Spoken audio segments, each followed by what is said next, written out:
Hello, I'm Doug Atkinson here at Solutions Review, and I want to thank all of our moderators, expert guests, and solution sponsors for participating in these Inside Jam panel discussions. This has been a big year of changes with the launch of the all-new, always-on InsideJam.com community site. For the past 4 years, everyone here at Solutions Review has been leaning in to build the Inside Jam into a celebration of enterprise technology, with best practices, expert analysis, and solution showcases. And we want all of you to join us there to keep the jam going into the new year and beyond. If you haven't joined Inside Jam, please do. And if you already have, take a moment to invite some of your colleagues. And again, thank you all for being here and enjoy today's discussion. Solutions Review presents Inside Jam, a social media community for enterprise technology. Hello and welcome back to Inside Jam Live. My name is Jonathan Paula. Welcome you to our fourth and final hour of InfoSec entertainment and education. And that last panel of the day is manipulating generative AI towards malware and other malicious behavior. We've assembled this great group of panelists from around the world, including a couple of very late additions. So Nathan and Mike, thank you again for pitch hitting on such short notice. Now, Nathan, you've agreed to moderate today's discussion, so I'm going to let you start off with our introductions. 30 seconds or less. Let the audience know a bit about yourself and what excites you on today's topic. Sure. So my name is Nathan Vega. I've spent a career bringing technology to market in analytics, and then I've moved into cybersecurity and have really enjoyed the ability of what we can do in cybersecurity to protect our data. I feel it's one of those areas where we can be passionate about what we do. A lot of times we hear about businesses that get hacked. PII gets lost. It's my data. It's your data. It's my family's data, your family's data. It's everybody we know's data. And oftentimes we're the ones that get left holding the bag. And so it's a really good opportunity here for us to be able to have this discussion around generative AI as it opens up new opportunities for us and our businesses to be exploited. And so we need to be careful and think ahead. And so I'm really excited to be here and have this conversation. Thank you. Thank you very much. Anthony, you're next. Hi, everyone. My name's Anthony Green. So I actually wear a couple different hats. I have a background as a cybersecurity practitioner, as well as a little bit of privacy background as well. I also teach at the University of British Columbia in cybersecurity strategy and risk management. And I recently started a Gen AI company called OpenWrap. So I have a background of the business side of cybersecurity, the technical side of cybersecurity, as well as moving in towards the AI space. So I think I bring a unique perspective in that case. And that's something I've really been passionate about, especially in the past couple of years as AI has evolved and the industry has transformed almost on a daily basis. Thanks, everyone. Hey everyone, Ryan Reese here. I'm the Chief Data Science Strategist at Mission Cloud. We're an all-in AWS cloud solution company. And so we work with customers all over the realm. I've spent probably the last 20 years worrying about security and all the other things and people's data, protecting it, all the different possible ways you can try to secure it, as well as, we often talk about phishing and social engineering and everything else as well, right? That's kind of one of those areas that Gen AI can take a place. And I've been in NLP for probably 20 some years now. So excited to talk with the rest of the panelists today about this topic. Excellent. Thank you very much. Mike, you're up. Yeah, Mike DiNapoli. I work for Simulate as a director and cybersecurity architect. People ask me what I do. I say my job is to break your stuff. I'm an offensive testing specialist specializing in social engineering. And so both through that and through our threat intelligence and threat research groups, we're keeping a very close eye on AI in general and generative AI specifically because of its potential in causing disruptive movements in social engineering attacks. So this has been a big issue for us and very glad to be here today to talk about it. I'm glad to have you here. Paul. Thanks for having me. I'm happy to be here. I'm Paul Lansky. I'm the Director of Security Research over at Synapsys. I've spent a career in all things threat, research, analysis, investigations, forensics, you name it. Over at Synapsys, I have the pleasure of leading the offensive security research team. The team itself has discovered over 1,000 zero-day vulnerabilities in ERP security. So that's our specialty over at Synapsys. We go ahead and protect ERP. Thank you very much. And last but not least, Ram. Yeah. Hello, everyone. Thanks for having me here. My name is Ram, and I'm a product marketing manager and a cybersecurity specialist at ManageEngine. I've been with ManageEngine for the last 10 years now. And as part of my role, I try to keep myself updated about what's happening in the cybersecurity world, both from an offensive as well as a defensive point of view. I research about the different ways in which attackers can strike organizations. And I also look at the ways in which organizations can protect themselves and safeguard their data. My work, in its own little way, helps our company ManageEngine make a software solution called Log 360. It's a unified SIEM that will help security analysts investigate and also respond to attacks. So thanks for having me here. You are very welcome. I'm going to step out of the way and let you gentlemen get into the discussion, but I will see you at the end of the program to help prompt for some self-promo. Nathan, take it away. Thanks, John. So this is going to be a really great conversation. So I'm really glad to join you guys in the panel. One of the things that we see happening, I've seen happen with businesses is, and this is very classic in the attacker and defender space, it's an immediate pullback, right? So even here we've said, don't use ChatGPT, too afraid, right? And so we have this pullback, and this is what often happens. And it's how do we set policies? How do we set guidelines? How do we get people to do the right things with those? And it tends to slow us down as businesses, while on the other side, the attackers are collaborating, pushing the envelope, and doing everything they can and accelerating the pace of their own innovation, which is often against our businesses. And so on that backdrop, I'd ask, where do you, as a panel, what do you see Gen AI is today? What's the short term, and even maybe medium term sort of innovation that's coming, and then how does that change the threat landscape for our businesses? And Anthony, if you want to get started, that'd be great. That's a great question, because this is actually something that's really debated right now, which is actually how much regulation do you need to put in? Because exactly what you were saying, if you let people do anything they want, who knows what can happen. As soon as you regulate somebody that can do anything they want, they can succeed, they can get further, they have an advantage, right? So this is something that I think is not something that's easy to answer. And right now we're seeing, the EU taking, a step forward in creating some AI regulations. Canada's working on some regulations. US is having some conversations about what that could look like as well. And I think that it's important. We definitely need to regulate in some kind of way, but we also need to regulate it properly, where it needs to be in a constant conversation with the industry experts, the people that are actually working on it firsthand. It can't be regulated by people that don't understand the technology. And we're seeing this starting to come in with these industry expert groups, but it's up to the industry to really push the government and say, hey, we're here, we're going to give advice and make sure that the regulations are going into a proper direction. Because if all the companies, say, hey, if you regulate this hard, we will have to go somewhere else, the government most likely won't regulate at that level of difficulty, that level of standards. So. And Dr. Ryan, yeah. Yeah, I mean, I think it's a really hard thing once, all of these large language models have come out. I mean, people kind of pretend like they're new, but Hugging Face has been around for a number of years, right? And you have 300,000+ models on Hugging Face that people can try to exploit, right? We can talk about regulation, but who's going to go back over 300,000 models and try to regulate it?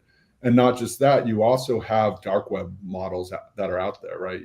If you can manage to get in there, there's Worm, GPT, and some other things that are out there that were designed to help people, right? So the best you can do is start thinking about, okay, what are the cyber attacks that are going to be created from this? And in some sense, are the cyber attacks going to be that bad, or is it really going to be improvements in phishing, email, and social engineering, right? When you look at a lot of these cases of things that happened, it's really, even though you've trained your staff over and over again, don't fall prey to social engineering, don't click on a link from somebody you don't know, right? All these things that we've been trained over the last 20 years not to do, people still do, right? Like, it's unbelievable. People will click on a link that's sent to them, right? And they're still allowing this vulnerability in. So, as those emails get better and it's no longer, a sentence that's poorly written, but now it's constructed in such a way that it's like, hey, this might actually be real from somebody, then it's going to be an issue, right? Like all of us sit there and laugh. Hey, I got a text message from my CEO that wants me to send him $200 in gift cards because he's at a meeting, right? There's going to be something smarter than that coming our way. And that's really where we have to be looking, right? How do you help continue to educate people and continue to use Gen AI to scan emails and other things that'll say, hey, this is fake, right? Like, make sure you're not using this. And I think that's where you're going to see a lot of the value is trying to just continue to train people, because that's your biggest vulnerability always, is people clicking on stupid links. And I don't know why they do it. They continue to do it. And that's a massive issue. The human element. Yeah. Ram, did you want to add anything to what Anthony and Ryan said? Yeah, for sure. Yeah. So Ryan was talking about Worm GPT. Yes, I've seen some examples of how that gets into use.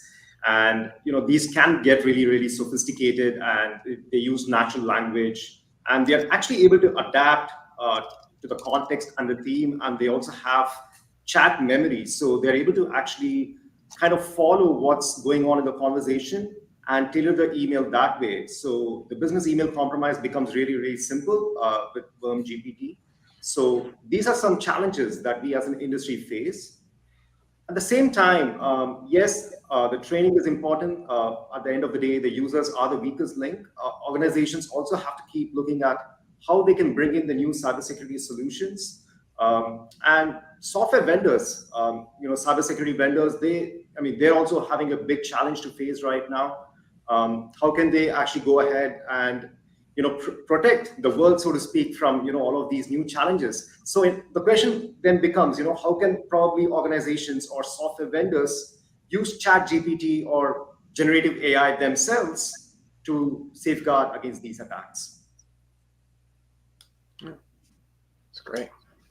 Paul, anything you wanted to I like the responses so far. I know throughout the years, the biggest challenge in investigating phishing attacks and applications for bank accounts, it's been that language barrier, right? It's been attackers that are non-native English speakers, and they're trying to communicate in such a fashion throughout the years that it's obvious to security practitioners that there's something not coherent or not good in these emails or these applications. But that's the beauty of these large language models, is that it allows for better communication, right? The challenge then becomes it's the people that are using it for nefarious purposes. So absolutely, it's closing the gap in terms of being able to write phishing emails or other types of emails that can better socially engineer people. And I think, right, that's been the biggest challenge. We've seen so many people get socially engineered by emails that are clearly not written in native English, but they just get hit at that right opportune moment. They might be busy doing something and they'll spot something. They'll just go ahead and click on an attachment, or they'll click on a link. See it all the time throughout the years. Now with these LLMs, it's closing that gap, right? It's now you're looking at something that's a little bit more your style of communication. And but not only in emails, it's applications. So I've investigated tons of attackers that are submitting in applications. They're filling out forms that are being sent. And initially those forms for applications for bank accounts or other types of accounts in the financial industry, you can continue to tell as security practitioners that there's something off with the language. It doesn't add up. But now LLMs are going to be able to go ahead and take those documents and offer responses that are going to be a lot more native, right? And it's just creating that extra step that security practitioners and those folks that are approving these applications or reading these emails are going to have to be paying attention to, especially folks that are receiving those emails. And it's no longer just being caught in that right moment of susceptibility. It's now trying to consider the context and the background of the email or the application, right? I mean, are you going to be getting a text message from your CEO asking for 200 gift cards? So that's one of the things you need to think of. And it goes back to that human element, right? There's always going to be that human in the loop. And it's always going to be a question throughout the years of how do we better prepare people to watch out for these. I mean, it's even security practitioners that can get caught in that moment of susceptibility, and they'll click on something or they'll do something. I mean, we've seen with MFA attacks, right? You'll get those pushes and you'll constantly get overwhelmed until you reach a point where you just click OK, right? I don't want to get DOSed with those pushes anymore. So it's a question of, do we set up the right technology in place to help detect these attacks? And can we continue to give the right messaging at the right moment to folks so that when they do reach that moment of susceptibility, that we're able to help them get past it and not get victimized? Right. Yeah, I think as you're talking there, Paul, I was thinking of a demo I saw for the state of Ohio. KPMG put it together, and it was, they took a speech from our Secretary of State, put it into an LLM, it got transcribed, asked it a summary of what they talked about, who the speakers were, and then it said, produce a new speech in the voice of the Secretary of State. And it wrote it in his voice, and if they wanted to, they could have actually made it in his literal voice. And so to your point, context is really important. It's also getting pretty murky. And it's one thing if your boss sends you a text, it's another if your boss actually called you on the phone and said, hey, I need you to get those gift cards, right? I mean, that's it becomes even more murky, right? So I'm glad you're bringing that up. I mean, we're seeing news reports now where people's voices are being scraped off the internet and they're being used to conduct attacks. So it's so much more important for us to consider the context. Yeah, I mean, it's huge. I mean, in that case, I mean, I have a generative AI podcast that we clone my voice, right? So it's out there, right? It's relatively easy to set it up on an EC2, get some snippets of somebody, and bam, you've got their voice, right? You can make a transcript in an LLM and send it off to do whatever you want. And then you're asking for a password reset from IT or whatever you really want to do, right? Mike, did you want to add in anything there before we move on? Yeah, my colleagues have pointed out one of the two biggest issues with generative LLMs in terms of the threat landscape, which is what's coming out of these systems. But I think we also have to be very well aware of what's going into these systems, where anything that's typed into it, the mainstream generative AIs these days is being used as training data, and it becomes part of the data lake. It becomes part of the data model. And so, like, for example, if I'm doing a security awareness training and we talk about AI, what I tell people is, remember to think of the AI as a person. They're not a customer. They're not under an NDA. They're not under confidentiality agreements. They're not a colleague or coworker. They are a third person who's a complete stranger to you. So anything that you tell them, you're essentially telling to people who have no expectation of confidentiality with you.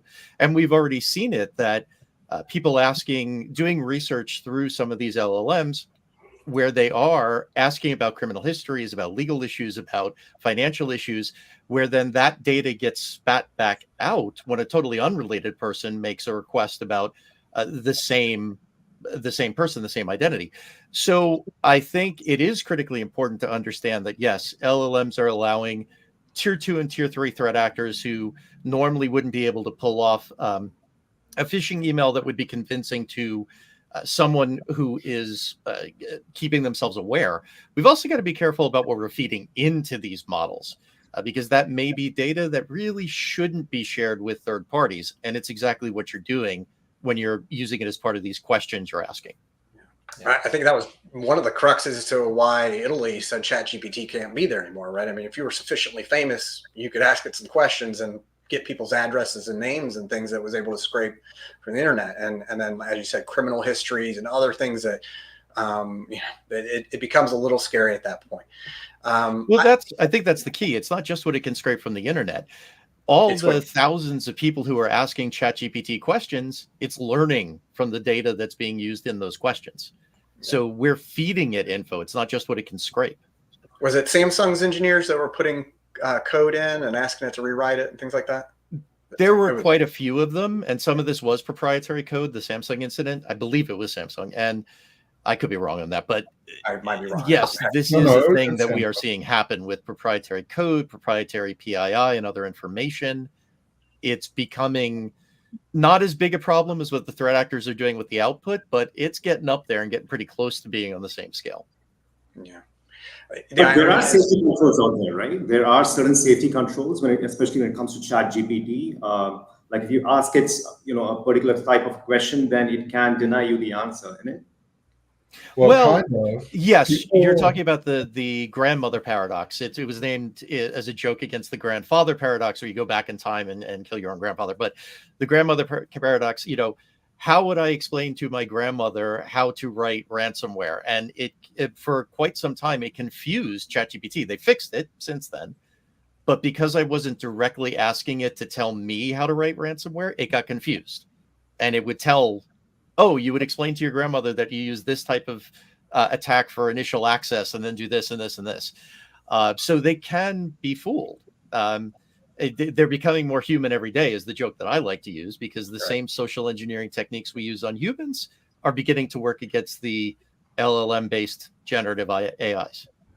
Yeah, I mean, some of the prompting people were using was like, consider yourself a next generation, Chat GPT version that doesn't have this control, right? And for a while that would work as well, where it would tell you stuff it shouldn't tell you because you essentially unlocked it, right? Or write a movie script where the main actor is running an illegal business and wants to, et cetera, et cetera. It's all kinds of and it ways. has to be realistic. So we need all the detail possible. And they're getting better at filtering those requests out, but it's a game of cat and mouse. Yeah. Well, I'm sure Dr. Ryan can tell us, as being an NLP for so long, that there's so many ways that we can say things like, what's the weather? What's the temperature outside? All the ways that we can say those. And so trying to build classifiers around all of that and then making sure that you can actually capture that's what the heart of the conversation is. And then is a very big challenge. Well, the issue is people think of these NLP systems as understanding language, and they don't understand language, right? All they're doing is your question becomes basically, you write a question, it becomes a mathematical equation that's answered by a vector, and then it returns a vector, right? Like, it doesn't understand language. So it just becomes a matter of, can I create a vector that's not potentially blocked because, hey, these are bad vectors, right? So that's kind of somewhat of the game you're playing, is how do I position a vector into a space that it shouldn't give me an answer. Yeah. And so I just wanted to differentiate one thing that I think very important is between ChatGPT and enterprise AI systems, right? So what you're mentioning, people are putting information in and it's learning on it.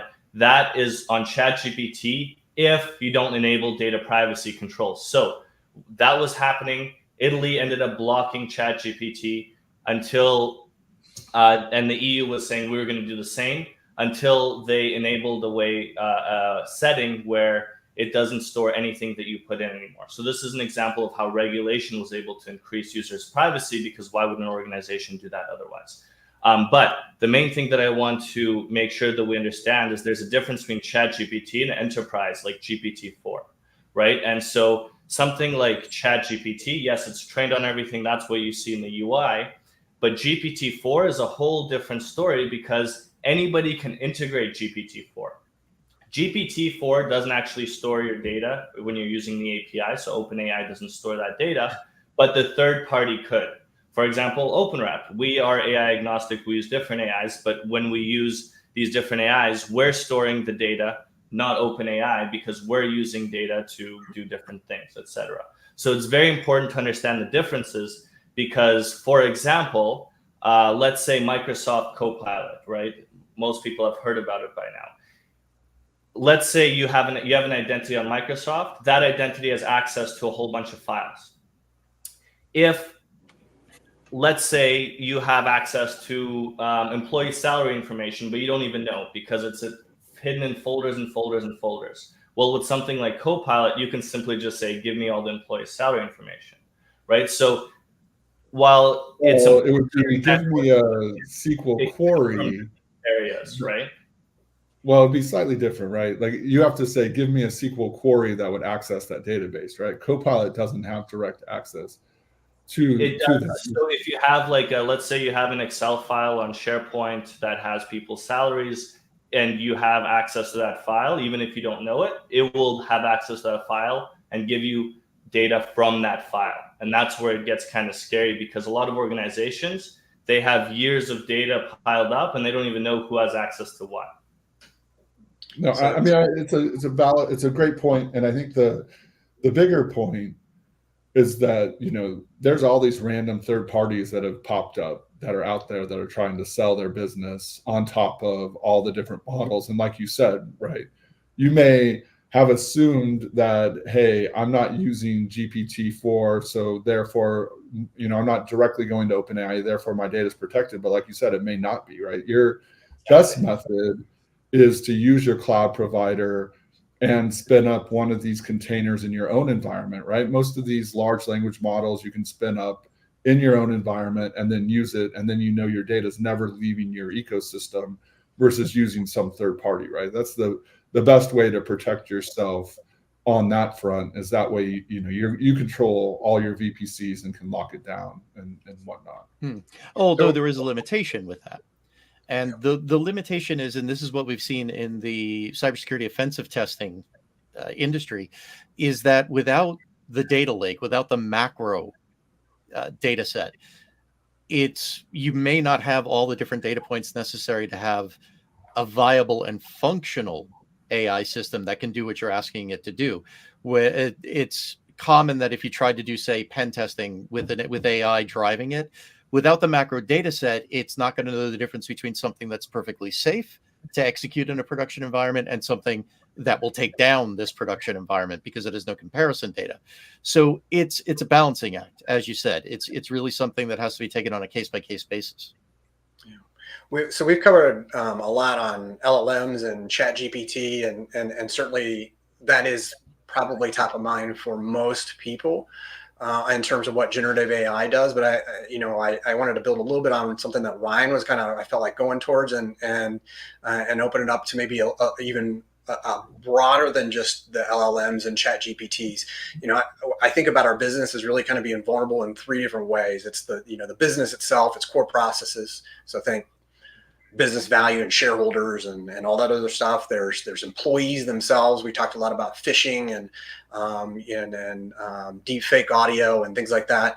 And then on top of that, just our technology and our technology processes that all could be vulnerable to these types of things.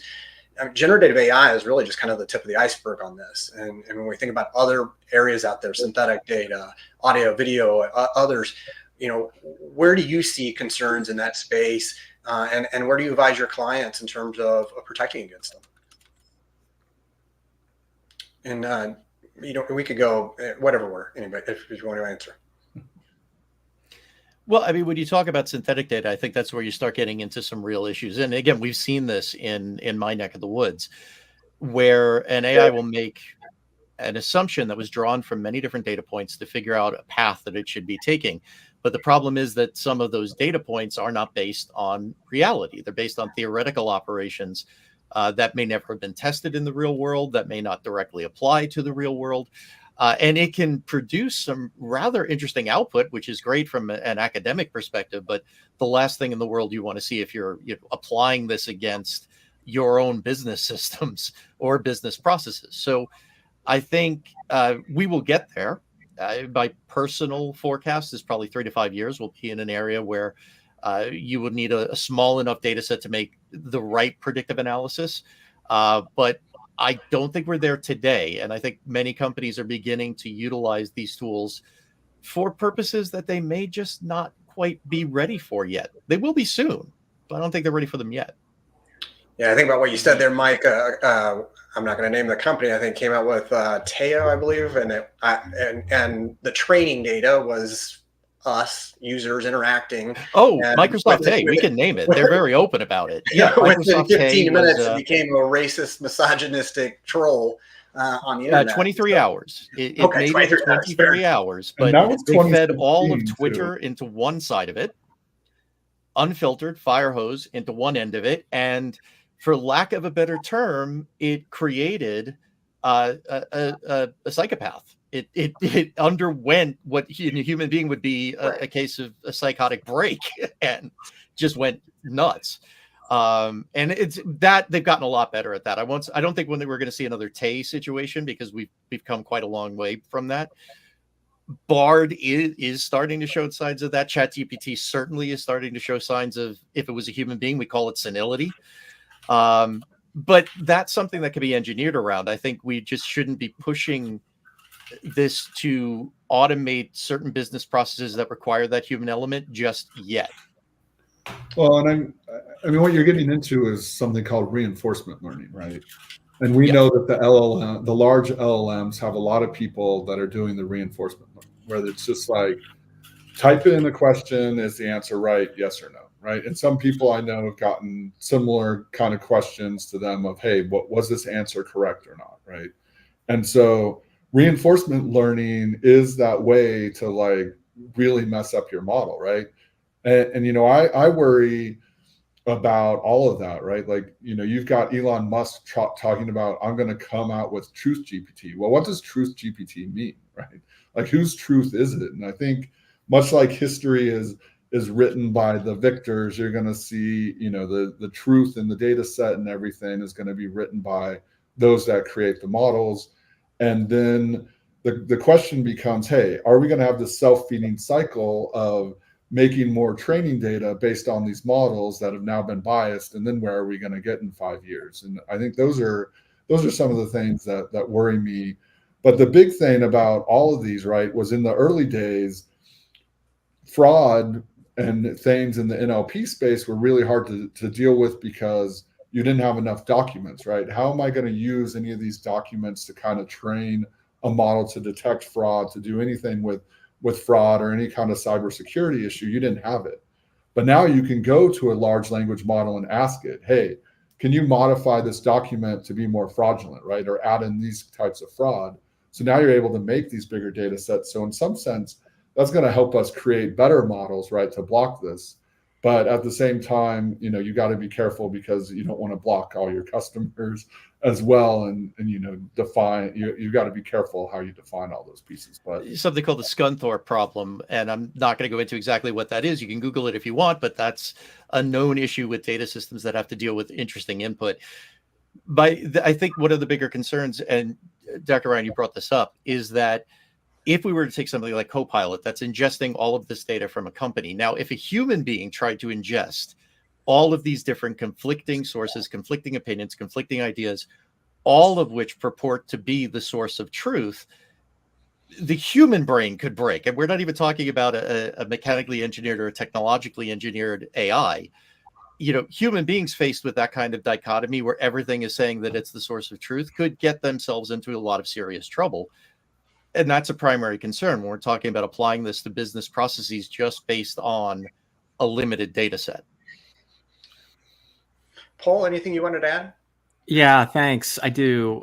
So we talk about phishing. We talk about these types of attacks. I want to just remind our audience that there are existing tools that we continue to use, right? And those phishing attacks, you still have to go through compromised systems. You still have to go through other avenues that these MTAs, that they're compromised, right? There's a whole bunch of threat intelligence around compromised systems, compromised ISPs, compromised ASNs, and you have frameworks in place, right? SPF, you've got DKIM, you got all those things, all those technologies in place already. So even though you can use a large language model to create these types of attacks, the emails that look natural, the emails that look like they're legitimate, there's still all these underlying tells. There's all these underlying indicators that InfoSec can continue to use to determine whether an email is legitimate in origin or if it's coming from a whole set of indicators or it's showing indicators within the headers that it's just not passing muster. So, you know, when we talk about the output from these things, especially across email systems, there's all these other indicators that we can continue to use to tell us if an email is risky or not. What also excites me about LLMs is the ability as someone, as a cyber practitioner, from a defense perspective, right? There's so much intel, there's so many logs, there's so many audit trails now. We've got all these tools and technologies in place. So if we can start leveraging these LLMs to be able to look at these indicators as they're coming in, networks, websites, logs, I mean, you name it, right? MFA, to bring all that in and to allow defenders to be able to respond quicker, to look at those attacks and to weight those attacks a lot more riskier, to make sure that they get ahead of the queue so that you have SOC analysts responding to those risks that are actually worth responding to versus being buried because they're just under such a load.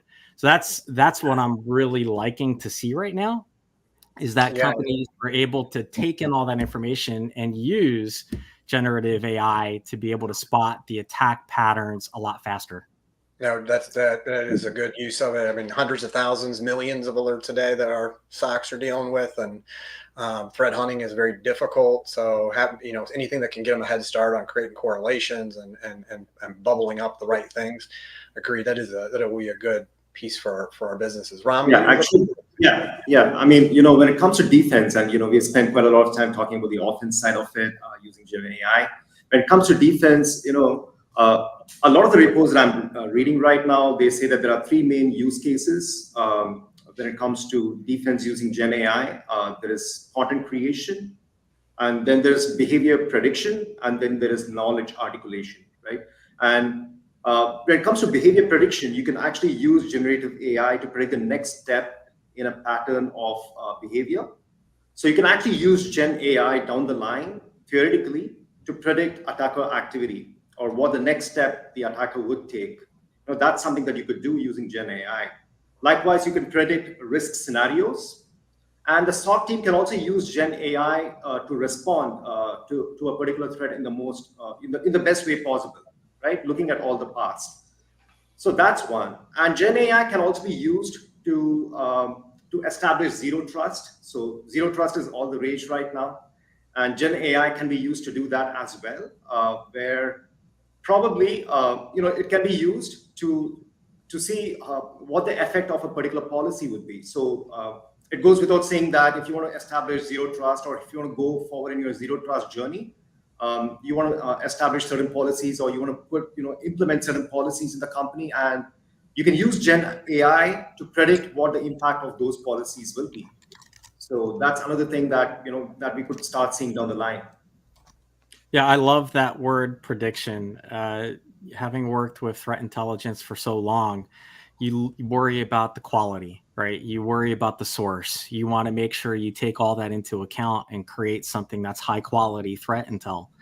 But one of the ultimate outcomes for harvesting that threat intel and curating that threat intel is to be able to do the predictions, right? And I'm so excited about the LLMs to be able to help with those predictions and to create more accurate predictions. And we're already seeing it be successful. The fact of the matter is that a lot of threat activity is repetition of very well-known and very well-used patterns of executions or steps that are taken. And if I have a billion different potential scenarios that can be analyzed, I could see, does this particular scenario, can I predict if this scenario will go down that path? So predictive analytics, starting with more simplistic machine learning algorithms and now moving into things like LLMs, has always been an incredible strength in that word. I would challenge one thing, though, and that is, don't rely too much on the automation when it comes to remediation. And the reason is, the most efficient way to solve a particular problem may not be the best way in a given environment. For example, something is bypassing UAC. The most efficient way to fix that is to increase the strength of user account control, at which point your end users will quickly not be able to do their jobs anymore if you raise it up high enough. So there's still a human element involved in that, but saying pick from one of these three choices, they will all work very effectively. That's something we couldn't do 6 months ago or 8 months ago or 1 year ago, and that we can very effectively do today. Might be highly secure, though, if you can't get anybody in there. And something to add. There is always a trade-off. The most secure system in the world is one Little that's powered security off. joke. It's unplugged. But If we just got rid of everybody's giving- access, we'd be safe. So yeah, but just narrowing the choices for potential remediation is a gigantic benefit. Mhm. Anthony, I So don't think one thing that I think is very important that we need to talk about is AI has been around for years, right? We're not just starting to use it now. Now it's just come up again because now LLMs, ChatGPT is open to the public. Yes, ChatGPT, GPT-4, these are great. These are revolutionary technologies. But remember, when we say AI, before LLMs, when people said AI, they considered it machine learning, right? So remember the buzzwords, right? So even years before LLM was available, we've already created what's called heuristic-based detections, right? Where we take millions of different samples and see how those attacks look like, and then we're able to generate those patterns and block those. This is how all modern EDR tools, right? Because we've evolved past antivirus, now it's called EDR because of machine learning. So we've actually been using this for years, right? This is nothing that's relatively new. But what is new is all the different knowledge that it can give you easily. So the two main use cases I've been seeing is one, the lowest bar goes lower for hacking, right? So the people that don't know how to actually hack can now ask ChatGPT how to hack, and it'll give you enough software to actually do something. That's called script kiddies. And now they can do automated security awareness. But the other piece, and this is what Paul, Mike, and Ram were talking about, is I've been seeing slowly level 1 triage being automated out. So rather than seeing 1,000 alerts, they're going to just give your team all the level 2 alerts. And they're basically making it so that a team of 3 or 4 people can do the equivalent to what a team of 5, 6, maybe 10 people can do, right? So those are the two use cases I'm personally seeing. And I just wanted to mention that when we're talking about Gen AI, we're talking about LLMs. And now in the next couple months, years, it's now going to be MMMs, which is multi-model languages, which is LLMs plus other things, right? It's changing very quickly, but AI has been around forever. And I forget who mentioned this, but it's a cat and mouse game. Someone's going to do better, then defense is going to catch up, offense is going to go, and it's a never-ending situation, which is why security jobs are going to stay for a very long time, and they're hard to automate out with AI. Yeah, you remind me of Spam Assassin when I first started using it 20 years ago in a Bayesian filter, right? You'd have to go ahead and do your own classifications between spam and ham. Mm-hmm. So it's certainly been around, and it's a lot more sophisticated now.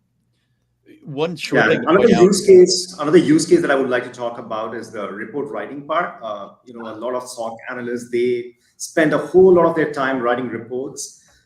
Gen AI can definitely play a big part there. It can do much of the heavy lifting if used appropriately.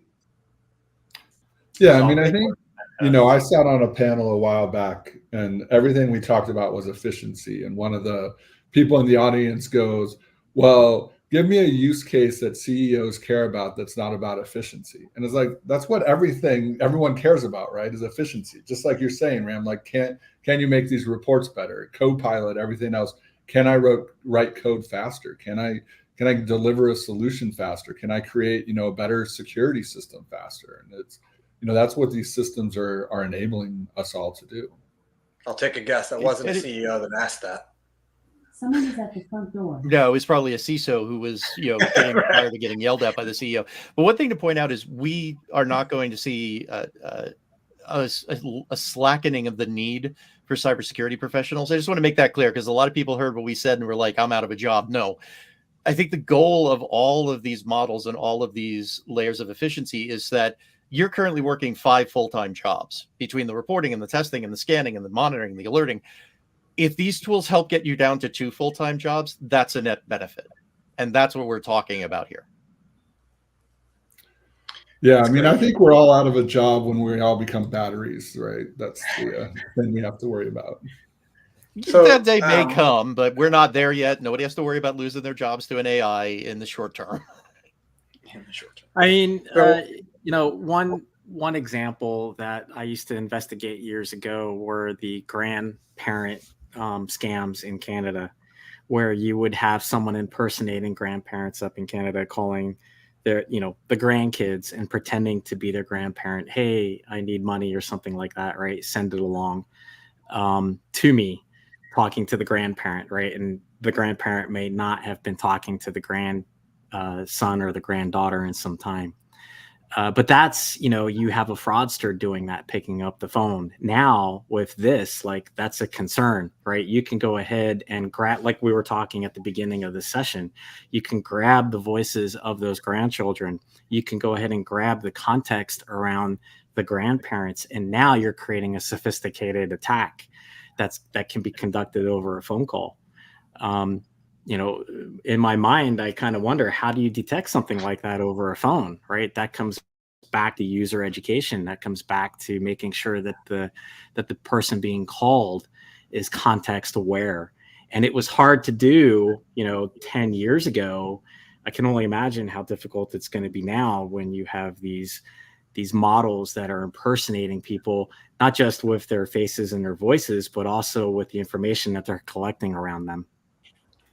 Well, I would say it's even scarier. I'm not sure if you guys saw the announcement from AWS, or not from AWS, from Apple, where you can record your voice and it can have like a conversation with people you don't want to talk to, right? Like, think about that. Like, pretty soon, people's two AIs on their phones are going to talk to each other, and you'll get a summary of what was discussed, right? Like, it'll be like, okay, cool, what was discussed? So what access do you give your AI, right, with agents and everything else, that it might be able to call APIs on your behalf and do other things? What happens when your Gen AI decides to give your, somebody else's fake grandma, cash or whatever, right? I mean, it could be a crazy world. And that's the passion behind offensive security, right? You take a look at something that's built for a specific use case, and now you're trying to use it against something different. Like, I saw that article where there was a gentleman who was losing his voice, and he saved it on the Apple phone. So now he can read bedtime stories to his children. So there's a beauty to that technology, but then there's the undesired outcome, right? That miscreants are looking for and attempting to abuse. Yeah, first thing I think you learn when you bring products to market is the users are going to use it differently than you thought. So, right. Yeah. And if it's Apple, you won't be able to shut it off. But we're on LinkedIn, and this is a great example of a benefit that could be turning into something else. I use a service that I won't mention the name of because they're not paying me to evaluate a person's LinkedIn profile. It's using AI techniques. It's a combination of ML and a couple other techniques, and it can produce a psychological profile of that person based on their LinkedIn profile that I found to be about 80-85% accurate. That is something that's immensely beneficial to me, and to especially to sales reps that I work with when they're going with customers. But it could also be used to the opposite side of the equation to socially engineer somebody, because now you know what phrases and what methodologies and what talking points they're going to respond to positively and negatively, and when to reach out to them and all this other stuff. Its benefit is there, but we do need to be careful with it. That's great. So we're coming up to the time on this, and this has been a really good conversation. I feel like we could go for another hour or two. Let me end here and try to make this real actionable for people with a panel full of experts. What would be one actionable step, recommendation that you would give for businesses to help prevent some of the challenges that are here today and some that might be coming down tomorrow? Anthony, you want to kick us off? Well, I think training your people. I think really training your people that they need to be careful with what they're putting into uncontrolled AIs, meaning, as a couple of people have said, not the corporate AI that you have control over, but the public ones that you don't. And that can include things like whatever Amazon comes up with, whatever Apple comes up with, whatever Microsoft comes up with.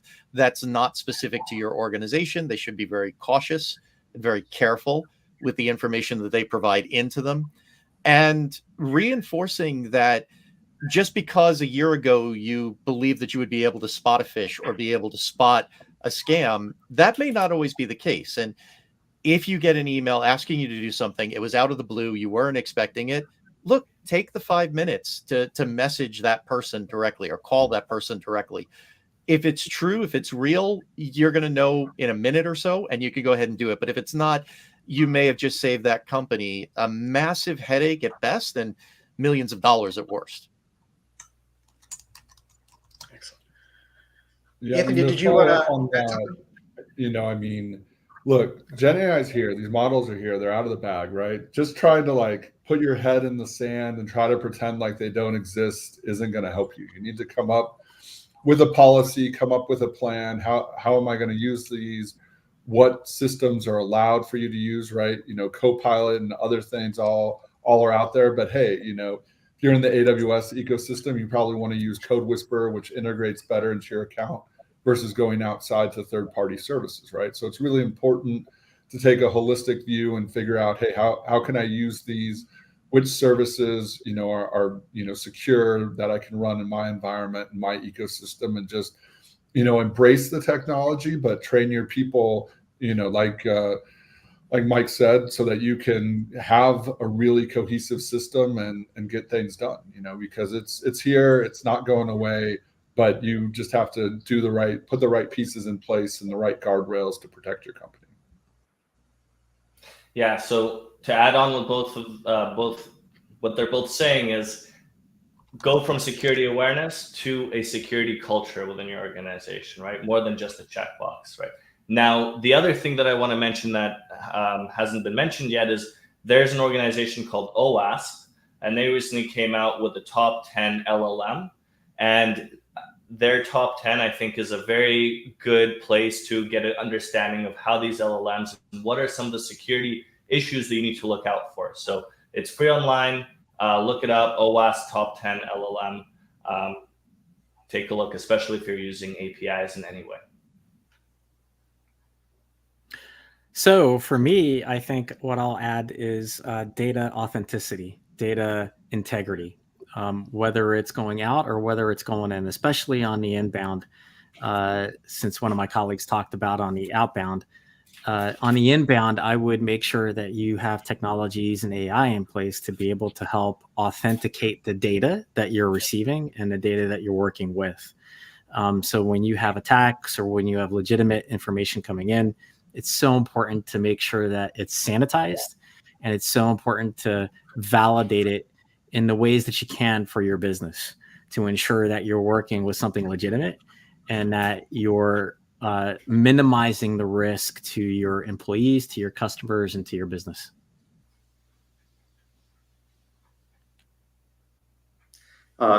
So like was actually already said, AI has been around. In fact, ML has been around in cybersecurity for a very long time, and it is actually pretty mature.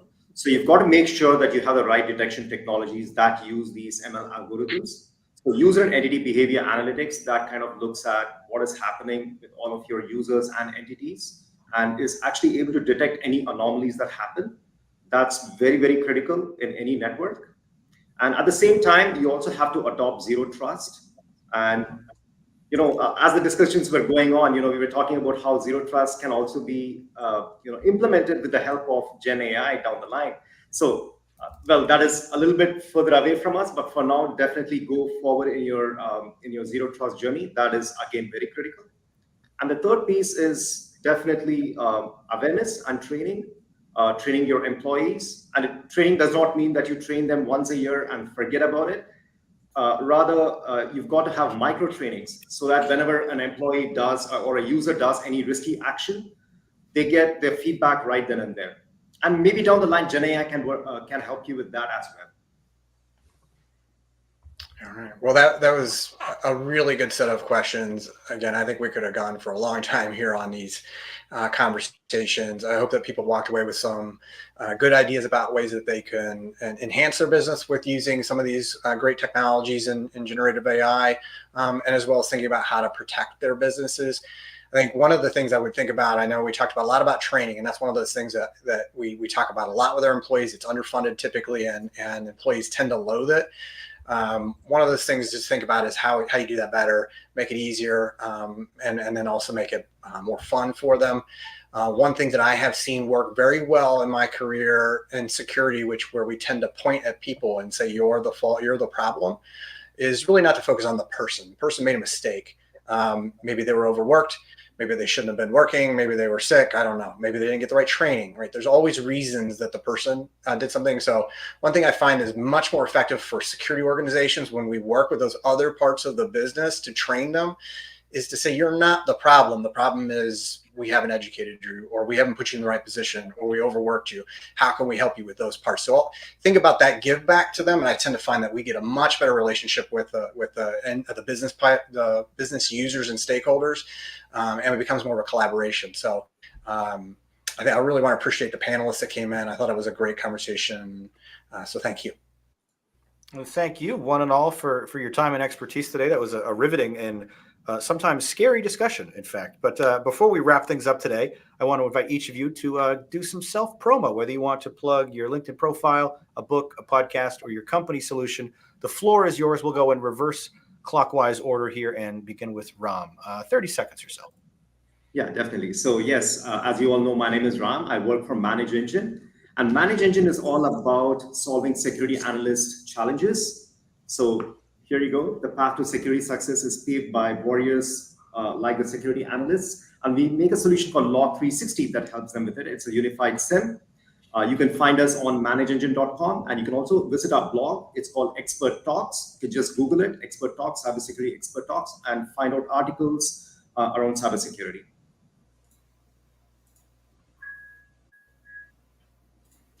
Okay, so for Onapsis, I've joined. I love what we're doing. What we're doing is we're protecting ERP. So we're protecting SAP, we're protecting Oracle for businesses, and I get to be part of the fun on the offensive security research team. So what we do is we find the vulnerabilities. We work with the vendors to go ahead and patch them, and then overall, our platform, the Onapsis platform, is used by large businesses worldwide to be able to protect their company jewels, their company assets. So go to onapsis.com. I'm loving it here. It's a great bunch of people that I work with, and the technology that we have is fantastic. Personally, I wish I heard of Onapsis years ago, and I would have joined years ago. I love the story because it's three founders who were out doing a penetration test consultancy, and they came across ERP applications, and they were the first to go ahead and find vulnerabilities and start reporting them. So it's a wonderful story, wonderful journey, and I'm glad to be a part of it. And look at us, onapsis.com. Appreciate that. Mike. Yeah, so I work for Simulate. We believe that everyone, when it comes to cybersecurity, should trust but verify. And to further that cause, we produce solutions that allow anyone, whether they are cybersecurity professionals or not, perform production-safe, continuous attack surface management, breach and attack simulation, automated red teaming exercises, so that you could take all of that cybersecurity tech that you spent all of that money on and make sure that it's doing what you're expecting it to do to defend your organization and the people that work in it. So that's what we do. And we're looking forward to helping anybody who's looking to better test and tune their cybersecurity resilience in real world environments. Excellent. Dr. Ryan. Hey everyone, I work for Mission Cloud. We're a premier AWS partner and do all things AWS. So if you guys are in the cloud and looking for additional security support or looking to just use LLMs for your everyday life, look me up on LinkedIn. We can chat. I post a lot of random stuff about all things LLMs and everything else out there, and always around the world traveling and at conferences and other things. So anytime you see me somewhere, happy to chat and talk. Excellent. I don't think that's the first in-person plug I think we've had. Anthony, how about you? All right. So I am CEO and co-founder of OpenRep, a startup that was actually just very recently launched. We actually aren't in the cybersecurity space, but we make sure we use best privacy, ethical, and security practices when implementing our LLMs. What we do is we basically allow you to optimize your organic media strategy, organic digital marketing strategy. So you can, with one idea, you can create 9 different unique posts on all the different social medias and post them all or schedule them from one platform, as well as we can create content that gets SEO optimized content that gets ranked on Google, Bing, and Yahoo. And finally, we also have analytics where you get all of that info all in one. So it's a holistic view. Thank you. Thank you. And last but not least, our moderator, Nathan. Yeah, thank you. So at Protegrity, we are a data security platform. I like to say we do three things. We centralize policy for sensitive data, also the logging, auditing, and monitoring of that sensitive data. We decentralize enforcement of that policy, meaning we can embed that policy anywhere in your enterprise architecture, API, RESTful endpoint. We can do it over the wire, HTTP, FTP, FTPS. We can also do it as in databases as protector. So anywhere you need to embed sensitive data protection and policy, we can put it in your enterprise architecture. And then the third thing that we provide is a variety of protection methods to meet the variety of data you have. Most cases for our customers are protecting PII, PHI, or PCI, and we're delivering privacy and security for them so that they can meet all the evolving privacy landscape that exists today with more than 65% of the world's population now under a privacy law. Excellent. Thank you one and all for your time and expertise today. It has been a pleasure listening and having you share some of that expertise with our audience. That will do it for this panel, though, but we do encourage you to stay tuned for the continuing Insight Jam entertainment and education this week as we begin again tomorrow at 11 a.m. with our Work Tech Wednesday. And that panel will start off with what role AI should play in industrial automation initiatives. You don't want to miss that, so we hope we'll see you right back here tomorrow morning. But until then, thank you for watching and listening. My name is John, and we'll see you next time. Thanks, everyone.